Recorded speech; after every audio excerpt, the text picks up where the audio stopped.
হাতে আর সময় নেই বললেই চলে, তারপরেও প্রাণের উৎসব দুর্গাপুজো। তাই দুর্গাপুজো উপলক্ষে সমস্ত স্কুল ছুটি হয়ে যাবে।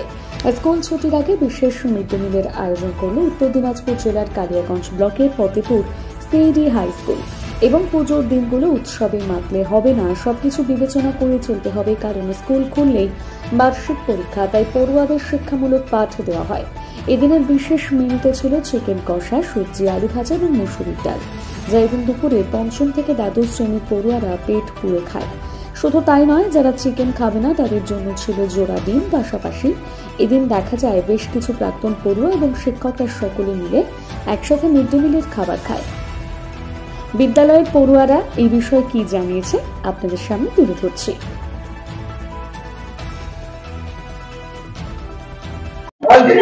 তোমার নাম? আমার নাম খুশি সরকার। কোন স্কুলে কোন ক্লাসে পড়ো? আমি ফতেপুর সিডি হাই স্কুলে ক্লাস 10 পড়ি। আজকে দেখা গেল একটা স্কুলে একটা বিশেষ মিড ডে মিলের আয়োজন, কেন, কি কারণে?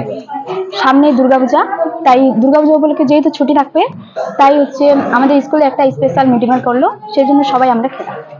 কি ছিল আজকে মেনুতে? আজকে চিকেন। আজকে দেখা গেল 9-10 সবারই ছাত্রছাত্রীরা খাওয়া খেতে, কেন 9-10 তো খাওয়ানো হয় না?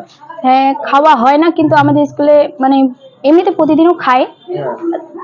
আর যেহেতু পুজোর ছুটি, তাই সবাই মিলে আর কি খেলাম স্কুলে স্পেশাল ছুটি। হ্যাঁ, খুব আনন্দ করলাম। কি বলবে স্কুলের এই উদ্যোগকে? কি বলবো, ভালো, খুব ভালো। হ্যাঁ, চলো বলো। স্যার আপনার নাম? প্রসূন কুমার দাস, আপনি headmaster, Fatehpur CD high school. Sir আজকে আপনার স্কুলে স্পেশাল মিড ডে মিলের আয়োজন কেন? স্পেশাল মানে এই মিড ডে মিল মানে আজকে চিকেন হয়েছে, চিকেন আর ভাত হয়েছে। তো আমাদের মাসে একদিন করে আমরা চিকেন করি প্রতি মাসেই। তো এই দুর্গাপূজার বন্ধ হয়ে যাচ্ছে আর একদিন স্কুল আছে, তো সেই জন্য শেষ দিনে ছেলেমেয়েদের একটু ভালো খাইয়ে দিলাম। আর আমাদের এখানে মিড ডে মিল 5 থেকে 12 যারা খেতে যায় প্রত্যেকেই খায়, আমরা নিষেধ করি না, কাউকে সরিয়ে দিই না। তো ছেলেমেয়েরা আজকে আনন্দ করে খেলো, আমরাও খেলাম ওদের সাথে একসাথে বসে, এই আর কি। দেখেন প্রাক্তন যারা রয়েছে স্কুলের ছাত্র, তারাও স্কুলে। হ্যাঁ, আমাদের স্কুল যারা প্রাক্তন তারাও আমাদের বর্তমান, যারা বর্তমান সব আমাদের মিলেমিশে, মানে স্কুল আমাদের একটা বড় পরিবার, কেউ স্কুলকে আলাদা ভাবে না। এসেছিল অনেক কয়েকজন প্রাক্তন এসেছিল, তো আমরা বললাম যে রান্না হচ্ছে তাহলে খেয়েই যা, তো ওরাও খেয়ে গেল, একসাথে বসে খেলাম সব। মানে অন্যান্য স্কুলের জন্য যেরকম হিসাব বরাদ্দ থাকে বা আপনার স্কুলের জন্য যেরকম হিসাবের বাইরেও এটা করে, এটা কি করে সম্ভব? না, হিসাবের বাইরে করা যায় না, হিসাবের মধ্যেই করি।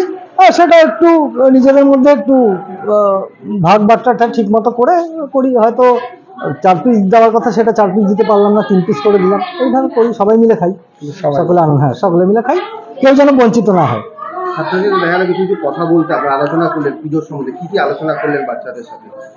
হ্যাঁ, ওদেরকে বললাম যে পুজোর দিনগুলো যেন আনন্দে কাটে, সবাই ভালোভাবে কাটে। বাজি ফোটানোর বিষয়টা একটু বললাম যে অনেক সময় আমরা দেখি যে পুজোয় বাজি পোড়াতে গিয়ে দুর্ঘটনা ঘটে, সেই বিষয়গুলো যেন সাবধানে ওরা চলে। আর এর আগে একবার পুজোর সময়, পুজোর পরে হলো, পুজোর পর যখন বন্ধের পর স্কুল খুললো, আমরা খবর পেলাম আমাদের এক ছাত্র এবং এক ছাত্রী মারা গেছে।